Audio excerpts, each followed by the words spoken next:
안녕하세요, 여러분. 오늘 들려드릴 사연은 정말 충격적입니다. 한 남자의 인생을 완전히 뒤바꿔버린 아내의 배신과 그 통쾌한 결말에 대한 이야기입니다. 혹시 지금 행복한 결혼 생활을 하고 계신 분들이라면 더욱 충격적으로 다가올 수도 있을 것 같은데요. 과연 어떤 일이 벌어졌을지 함께 들어보시죠. 제 이름은 김민수라고 합니다. 36살의 평범한 중소기업 회사원이죠. 오늘 이렇게 제 이야기를 들려드리는 이유는 혹시나 저와 비슷한 상황에 계신 분들께 조금이나마 도움이 될까 해서입니다. 이야기는 15년 전으로 거슬러 올라갑니다. 당시 저는 21살의 풋풋한 청년이었고 친구의 소개로 한 여자를 만나게 되었습니다. 그녀의 이름은 박소영, 저보다 2살 어린 초등교육과 학생이었죠. 첫인상부터 범상치 않았습니다. 키가 크고 날씬한 몸매에 긴 생머리를 늘어뜨린 모습이 마치 잡지 모델 같았거든요. 하지만 만나면서 알게 된 것은 그녀가 상당히 예민한 성격이라는 점이었습니다. 작은 일에도 쉽게 화를 내고 자신의 기분에 따라 말투가 확연히 달라지는 모습을 자주 볼 수 있었죠. 그럼에도 불구하고 저는 그녀에게 빠져들었습니다. 아마도 첫사랑의 마법 때문이었을 것 같아요. 교제 3년 만에 결혼을 하게 되었습니다. 당시 저는 지금의 회사에 갓 입사한 상태였고 소영이는 초등학교 교사로 발령을 받은 직후였죠. 신혼 초기에는 정말 많은 어려움이 있었습니다. 특히 소영이의 예민함 때문에 거의 매일 크고 작은 다툼이 벌어졌거든요.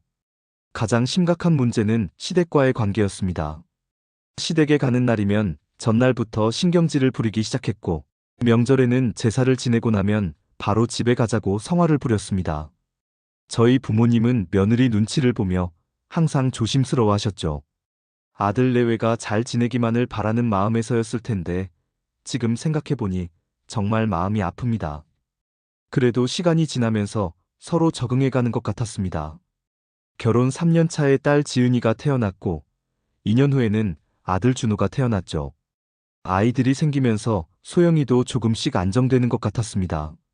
적어도 겉으로는 말이죠. 문제가 시작된 것은 아이들이 각각 중학생과 초등학생이 되었을 때였습니다. 회사에서 갑자기 부산지사로 발령을 받게 된 거예요. 당시 지은이는 중학교 2학년, 준호는 초등학교 4학년이었는데 아이들 교육 때문에 가족 모두 이사를 갈 수는 없는 상황이었죠. 결국 저 혼자 부산에 내려가서 원룸을 얻어 지내게 되었습니다. 금요일 저녁에 서울로 올라와서 일요일 밤에 다시 부산으로 내려가는 주말 부부 생활이 시작된 거죠. 처음에는 정말 힘들었습니다. 평일에는 혼자 외롭게 지내야 했고 주말에만 가족을 볼 수 있었거든요. 그런데 신기한 일이 벌어졌습니다. 따로 살게 되니까 소영이가 예전보다 훨씬 다정해진 거예요. 주말에 집에 올 때마다 반갑게 맞아주고 제가 좋아하는 음식도 미리 준비해두곤 했죠. 주말만 만나니까 더 애틋한 마음이 들기도 했고요. 역시 거리가 미를 만드는구나 라고 생각했습니다. 하지만 이런 단꿈도 오래가지 못했습니다. 1년, 2년이 지나면서 소영이가 점점 달라지기 시작한 거예요.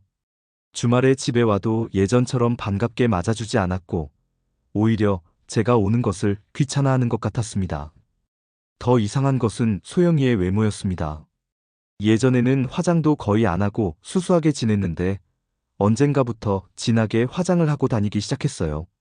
옷도 예전보다 훨씬 화려하고 몸에 딱 맞는 옷들로 바뀌었죠. 처음에는 나이 들어서 예뻐지려고 노력하나 보다라고 생각했습니다. 하지만 점점 의심스러운 일들이 늘어났습니다. 주말에 집에 와도 친구 만난다면서 자주 나가곤 했거든요. 예전에는 주말만이라도 가족끼리 시간을 보내려고 했는데 말이죠. 게다가 전화를 받을 때도 어디론가 가서 몰래 받는 일이 많아졌습니다. 결정적인 순간이 온 것은 주말 부부 생활을 시작한 지 3년째 되던 해였습니다. 평소처럼 금요일 저녁에 집에 왔는데 소영이가 없었어요. 아이들에게 물어보니 오후에 급한 일이 생겨서 나갔다고 하더라고요. 하지만 핸드폰은 계속 꺼져 있었죠. 밤늦게까지 기다려도 오지 않아서 걱정이 되었습니다. 혹시 사고라도 난 건 아닐까 싶어서 소영이의 친한 언니에게 전화를 걸어봤죠. 그런데 그 언니가 하는 말이 제 가슴을 철렁하게 만들었습니다. 민수야, 소영이가 요즘 좀 이상해. 전에 만났을 때 새로 사귄 남자친구 얘기를 하더라고. 농담인 줄 알았는데. 그 순간 머리가 하얗게 변하는 것 같았습니다. 모든 퍼즐 조각들이 맞춰지기 시작했어요. 소영이의 변한 모습, 잦은 외출, 새로운 옷들. 모든 게 설명이 되었죠. 새벽 2시쯤 되어서야 소영이가 집에 돌아왔습니다.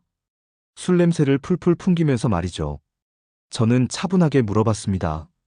어디 갔다 왔어? 하지만 소영이는 그냥 친구들과 술 마셨다고 둘러댔죠. 다음 날, 저는 사설 탐정을 찾아갔습니다. 확실한 증거를 잡기 위해서였어요. 탐정은 일주일만 시간을 달라고 했습니다.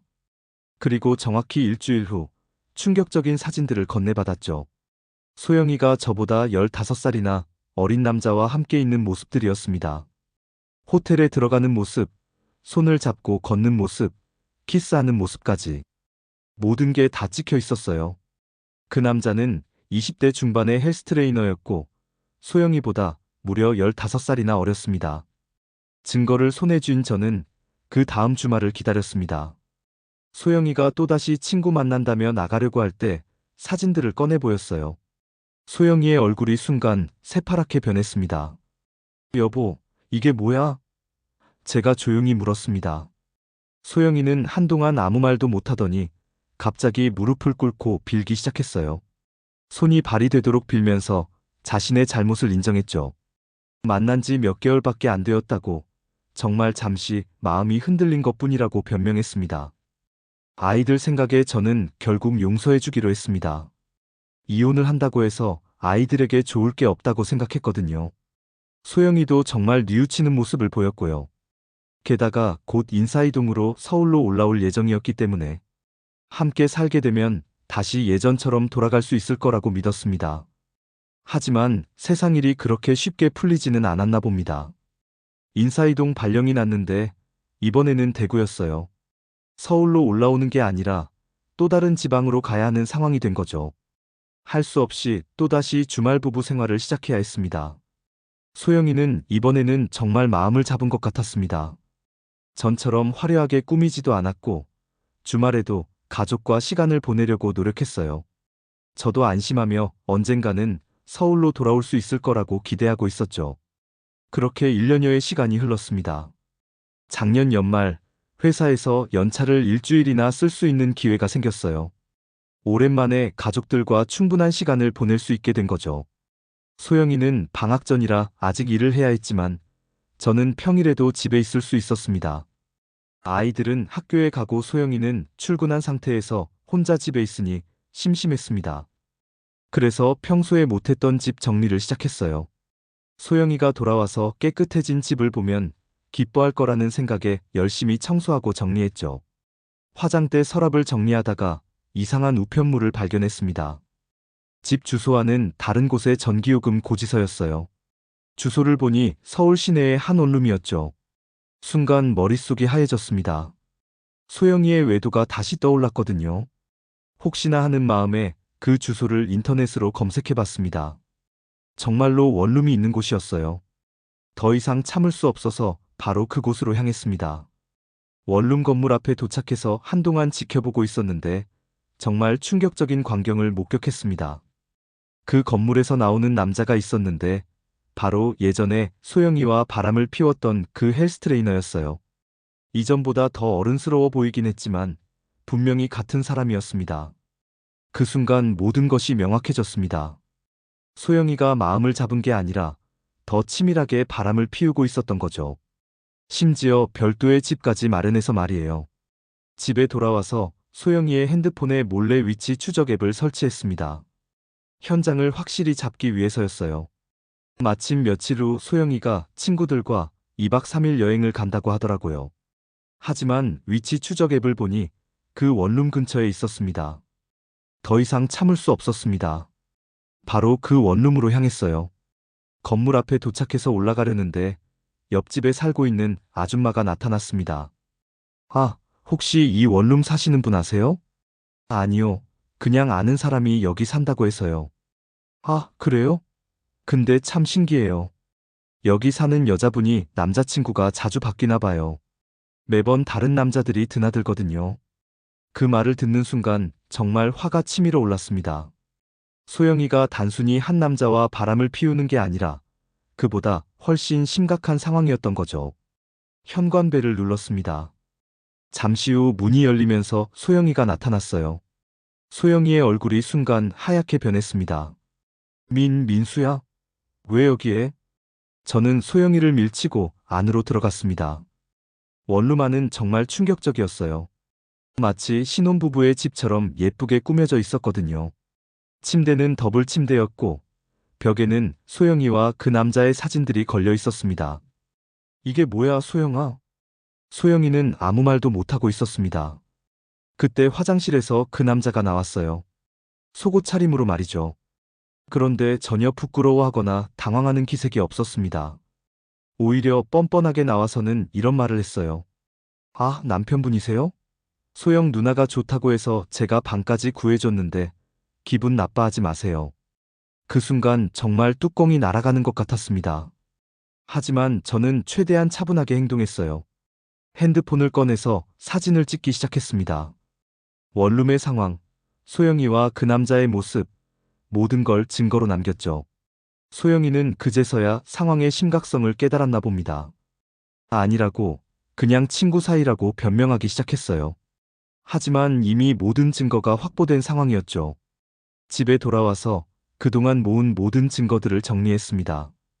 사설 탐정이 찍어준 사진들, 원룸에서 찍은 사진들, 전기요금 고지서까지. 완벽한 증거였어요. 다음 날 바로 변호사를 찾아갔습니다.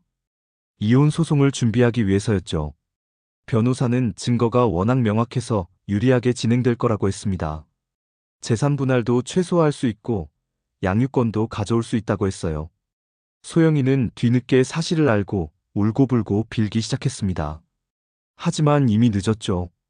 첫 번째 외도를 용서해줬을 때 진짜로 뉘우쳤다면 이런 일은 일어나지 않았을 테니까요. 더 충격적인 사실도 알게 되었습니다. 옆집 아줌마가 말했던 매번 바뀌는 남자들의 정체였어요. 그 헬스 트레이너가 친구들을 데려와서 아지트처럼 그 원룸을 사용하고 있었던 거였습니다. 제 아내가 그런 상황을 묵인하고 있었던 거죠. 그런데 이혼 소송 과정에서 정말 충격적인 사실이 또 하나 밝혀졌습니다. 변호사가 소영이의 금융거래 내역을 조사하던 중 이상한 점을 발견한 거예요. 지난 3년간 소영이의 통장에서 매월 일정 금액이 빠져나가고 있었던 겁니다. 액수도 만만치 않았어요. 매월 50만 원씩이나 말이죠. 처음에는 그 헬스 트레이너에게 용돈을 주는 줄 알았습니다. 하지만 조사 결과 더욱 경악스러운 진실이 드러났어요. 소영이가 그 돈으로 온라인 도박을 하고 있었던 겁니다. 그것도 몇 년째 말이죠. 변호사를 통해 자세한 내역을 확인해 보니 정말 어마어마했습니다. 지난 3년간 총 2천만 원이 넘는 돈이 온라인 카지노 사이트로 빠져나가 있었어요. 제가 지방에서 혼자 생활하며 생활비를 아끼려고 라면으로 때우고 있을 때 소영이는 제가 보내준 생활비로 도박을 하고 있었던 거죠. 더 충격적인 것은 그 헬스 트레이너도 이 사실을 알고 있었다는 점입니다. 심지어 둘이서 함께 온라인 카지노를 하며 즐기고 있었다고 하더라고요. 소영이가 돈을 따면 둘이서 맛있는 걸 먹거나 여행을 가고 돈을 잃으면 제게 더 달라고 연락하는 패턴이었던 것 같습니다. 이 사실을 알게 된 저는 정말 분노가 치밀어 올랐습니다. 단순히 바람을 피운 것도 모자라서 가정 경제까지 망쳐놨던 거예요. 제가 아이들 교육비랑 생활비 때문에 고민하고 있을 때 소영이는 그 돈을 도박으로 날리고 있었던 거죠. 변호사는 이 부분도 이혼 소송에 포함시킬 수 있다고 했습니다. 도박으로 인한 가정 파탄도 이혼 사유가 될 수 있다고 하더라고요. 덕분에 재산 분할에서 더욱 유리한 조건을 받을 수 있었습니다. 하지만 가장 충격적이었던 것은 따로 있었습니다. 소영이의 핸드폰을 조사하던 중 카카오톡 대화 내용이 발견된 거예요. 소영이가 그 헬스 트레이너와 나눈 대화였는데 내용이 정말 경악스러웠습니다. 오빠 오늘 민수한테 생활비 더 달라고 할까? 어제 카지노에서 100만 원 날렸어. 그래, 누나. 어차피 그 아저씨는 누나가 바람 피우는 것도 모르고 있잖아. 호구네 진짜. 맞아, 완전 호구야. 내가 예쁘게 굴면 뭐든지 해줘.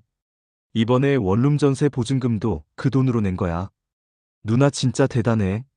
남편 돈으로 바람 피울 집까지 구하다니. 이런 식의 대화가 수백 건이나 있었습니다. 저를 완전히 호구로 보며 비웃고 있었던 거죠. 심지어 그 원룸 전세 보증금까지 제가 소영이에게 준 돈으로 낸 거였어요. 더 가관인 것은 아이들 얘기까지 나오는 대화였습니다.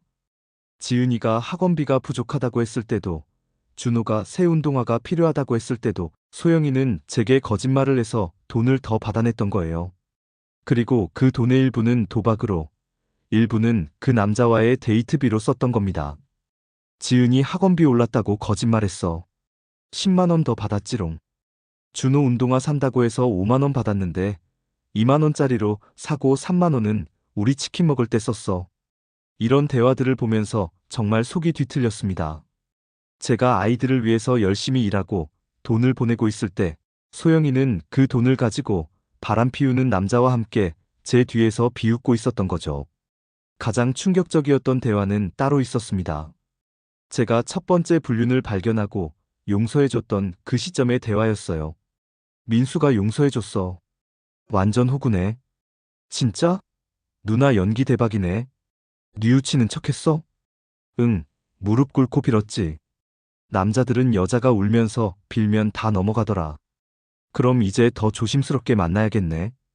응, 이제 아예 방 하나 얻어서 거기서 만나자. 어차피 민수는 지방에 있으니까 모를 거야. 이 대화를 보는 순간 정말 분노가 끓어올랐습니다. 제가 아이들을 위해서, 가정을 위해서 용서해줬던 그 마음을 이렇게 우롱하고 있었던 거예요. 진심으로 뉘우치는 줄 알았는데 그것도 다 연기였던 거죠. 변호사는 이런 증거들 때문에 소영이 측에서 아무런 이의 제기를 할 수 없을 거라고 했습니다. 실제로도 그랬어요. 소영이의 변호사조차 이런 증거 앞에서는 할 말이 없었던 거죠. 이혼 소송은 생각보다 빨리 끝났습니다. 소영이 측에서도 잘못을 인정했고 증거가 워낙 명확했거든요. 재산 분할은 최소한으로 했고 양육권은 제가 가져왔습니다. 그 헬스 트레이너에게도 위자료 소송을 걸었어요. 더욱 통쾌했던 것은 도박빚까지 고스란히 소영이가 떠안게 된 것이었습니다. 온라인 카지노 사이트에서 소영이 명의로 진 빚이 500만 원이 넘었는데 이것도 모두 소영이 혼자 갚아야 하는 상황이 되었거든요. 소영이는 결국 학교까지 그만두게 되었습니다. 불륜 사실이 학부모들 사이에 퍼지면서 더 이상 교사로 일할 수 없게 된 거죠. 게다가 도박빚까지 있으니 경제적으로도 완전히 바닥을 친 상황이 되었습니다. 정말 자업자득이었습니다. 지금 아이들과 함께 새로운 생활을 시작한 지 반년이 지났습니다. 처음에는 아이들이 힘들어했지만 지금은 많이 적응한 것 같아요. 저도 서울로 전근을 와서 아이들과 함께 생활할 수 있게 되었고요. 돌이켜보면 정말 힘든 시간이었습니다. 하지만 이 모든 과정을 통해 많은 것을 배웠어요. 사람을 너무 쉽게 믿으면 안 된다는 것, 그리고 두 번째 기회를 줬을 때는 정말 마지막이라는 것을 확실하게 못 박아야 한다는 것 말이죠. 지금은 아이들과 함께 평범하지만 행복한 일상을 보내고 있습니다. 언젠가는 진짜로 저를 사랑해줄 사람을 만날 수 있을 거라고 믿어요. 하지만 그때까지는 아이들과 함께 행복하게 지낼 생각입니다. 혹시 저와 비슷한 상황에 계신 분들이 있다면 절대 혼자 끙끙 앓지 마시고 전문가의 도움을 받으시기 바랍니다. 그리고 확실한 증거 없이는 함부로 행동하지 마세요. 저처럼 충분한 증거를 모은 다음에 행동하시는 게 좋습니다. 긴 이야기 들어주셔서 정말 감사합니다. 제 경험이 누군가에게는 도움이 되었으면 좋겠네요. 오늘의 사연이 공감되셨다면 구독과 좋아요를 눌러주세요.